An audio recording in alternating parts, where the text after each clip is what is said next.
crois que oui, c'est comme ça. Donc, on va commencer avec l'entretien. Donc, Jorge Larosa de l'Université de Barcelone va commencer avec quelques questions.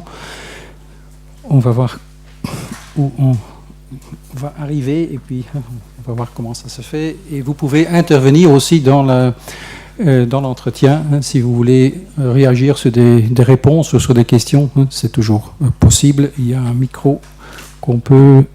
C'est ce micro-là? Oui, il y en a deux. Il y a deux micros qui peuvent bouger dans la salle. Et bon, je voudrais vous remercier pour votre présence ici, mais surtout pour Pop Films, qui ont été très inspirateurs pour beaucoup de nous.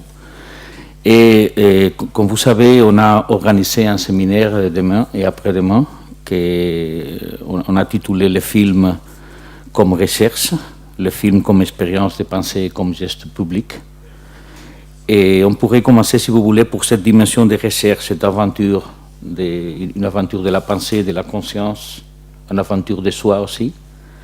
Je crois que cette dimension d'aventure est très présente dans le travail de réalisation de films, dans le personnage et les histoires aussi, et peut-être dans la relation du film avec le spectateur que vous voulez ou que vous rêvez. Alors, on pourrait commencer pour ça, peut-être. Qu'est-ce que ça veut dire recherche? Recherche. Quand on fait un film. Mais je la question.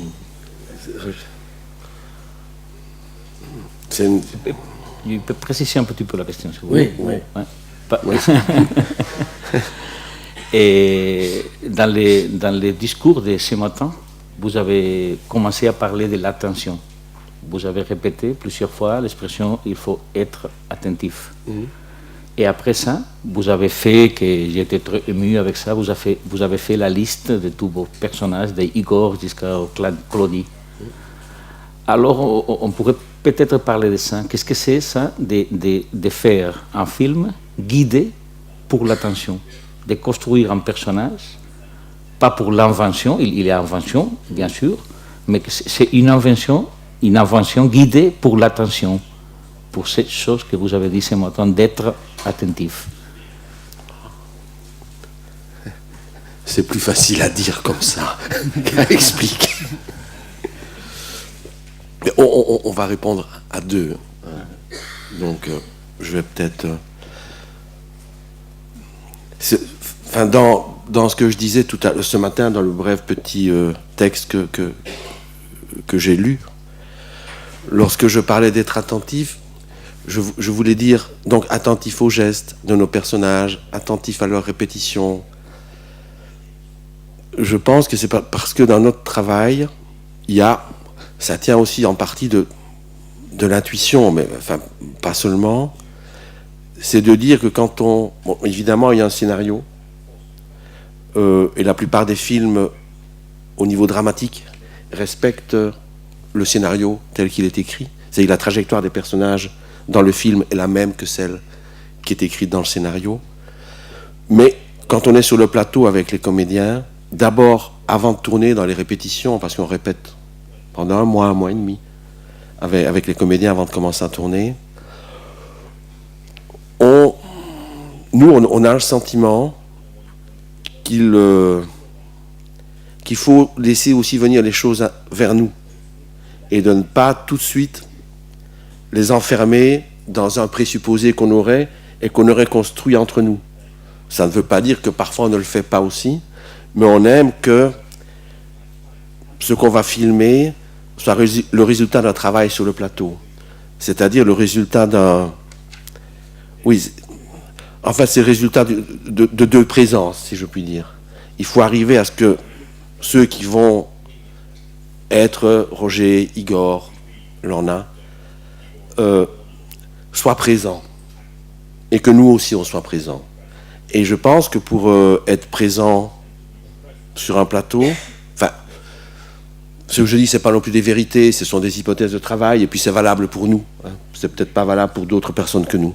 Donc chaque fois qu'on parle, il faut toujours bien se dire ça, que c'est un peu notre affaire à nous, quoi. On ne peut pas généraliser. Et c'est que à partir du moment où on arrive, après avoir, et ça c'est grâce au travail de répétition, d'essai, d'erreur, de correction, qu'à un moment donné, il y a une espèce d'abandon chez le comédien, et qu'il y a cette présence, c'est-à-dire que, si vous voulez, pour le dire un peu dans d'autres mots, quand on fait une action, on est dans une action et pas dans une attitude. Et que normalement, notre job, c'est d'être à la bonne distance par rapport à cette attitude-là, et puis de l'enregistrer d'une manière ou d'une autre. Parfois simplement en passant dessus, parfois en s'attardant. Excusez-moi, mais est-ce que je peux vous demander d'essayer d'être encore un petit peu plus précis dans le sens que... cruel. Non, dans le sens que vous dites, donc il y a le scénario, mais puis il y a autre chose. Mais ce n'est...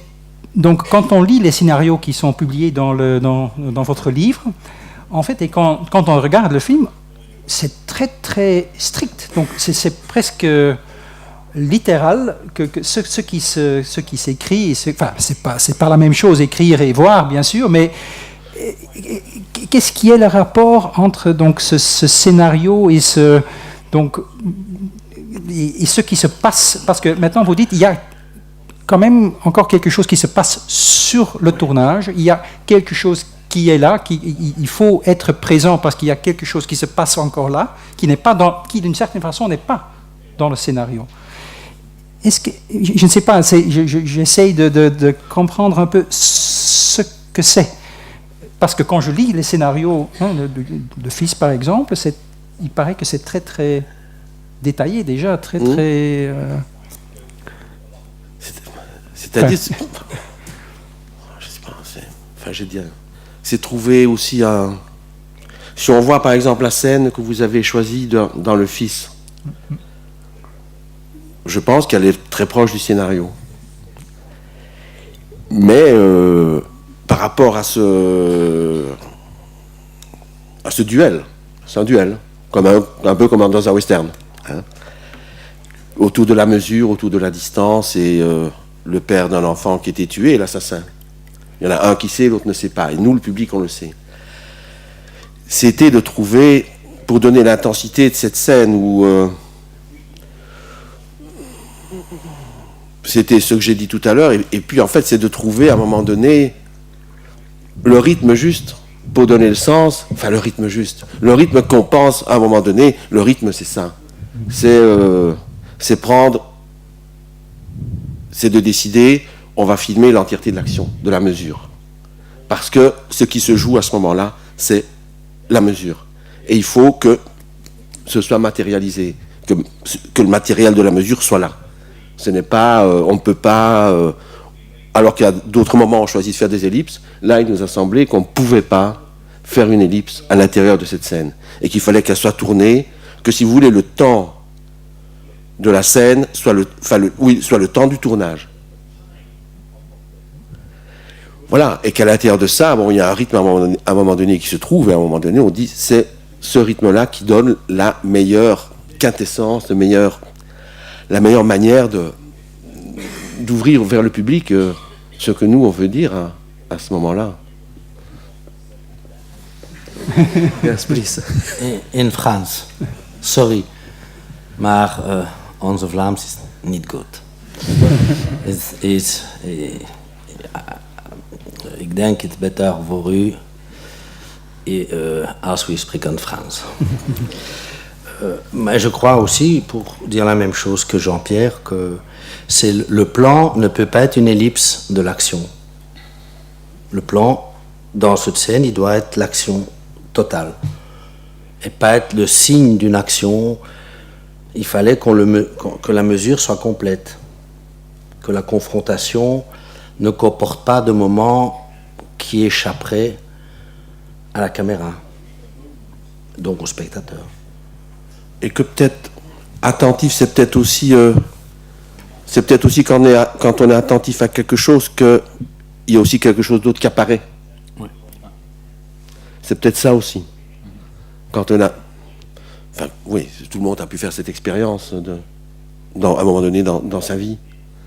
C'est que, oui, le fait d'être attentif à quelque chose, vous pouvez voir aussi autre chose que ce quelque chose. Bon, c'est un pari. Est-ce que ça marche pas, ça j'en sais rien, mais en tout cas, c'est un pari que nous on fait en prêtant attention de manière la plus intense possible à ce qui peut parfois apparaître comme ça, des détails ou des temps morts ou des choses comme ça. Ouais. Parce que j'ai l'impression qu'en même temps que vous cherchez les personnages, que vous cherchez l'histoire, et vous cherchez en même temps la façon de filmer, c'est en même temps.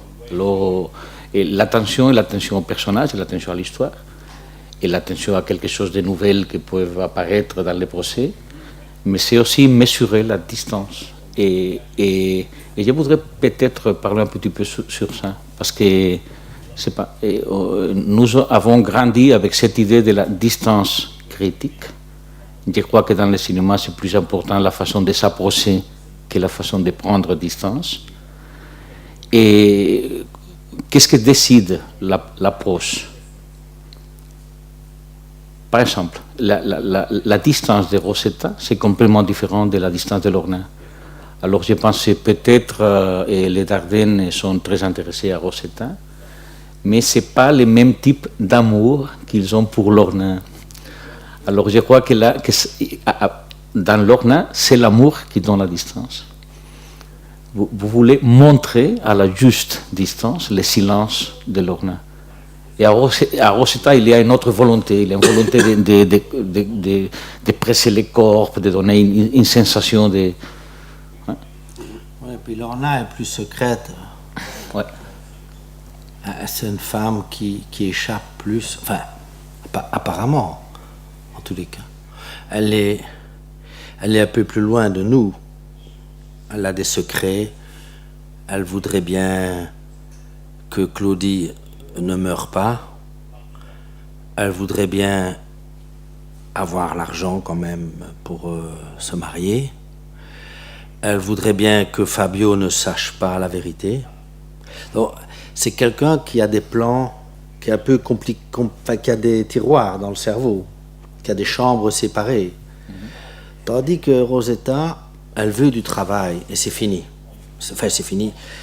Son esprit est tout à fait occupé, son corps aussi d'ailleurs, est occupé par « je veux du travail ». Et nous, on a essayé d'épouser, comment vais-je dire, d'être tout à fait proche de ça, de ce désir-là d'avoir du travail. Parce que pour elle, d'avoir du travail, c'est vivre, c'est rester en vie. Et c'est vrai que chaque fois qu'on s'éloignait d'elle, on disait non, plus proche. Parce qu'on ne voulait pas en faire un spectacle. On ne voulait pas que le spectateur puisse regarder une fille qui cherche du travail. On voulait qu'il cherche du travail avec elle, si vous voulez. Voilà, pour le dire simplement. Et souffre avec elle, et soit heureux avec elle aussi, parce que parfois elle est heureuse, c'est rare, mais enfin quand même, à un moment, quand elle trouve le copain, là, et qu'elle lui dit, qu'elle se dit elle-même, j'ai trouvé un ami, etc., qu'elle fait une espèce de prière, voilà, qu'elle répète son nom, un peu comme un enfant. Hein, bon. Et donc, nous, je crois que c'est ça, affectif. Je crois que c'est affectif au départ. On n'a pas dit on va faire ça pour ça, mais je crois qu'on s'est dit il faut qu'on puisse être vraiment proche d'elle. Ça, oui. Pour que le spectateur soit proche d'elle, ou la spectatrice. Le regard de la salle. Ça, je crois que c'était aussi simple que ça. Et puis, évidemment, bon, on est proche d'elle, mais on est aussi un petit peu décalé par rapport à elle. On n'est pas toujours en même temps qu'elle. On est un peu en retard. On est plus souvent en retard. Elle sait un peu à l'avance où elle va. Nous, bon, on découvre avec elle. On se doute bien que, mais quand elle va trahir, par exemple, Riquet, là, elle est en avance sur nous.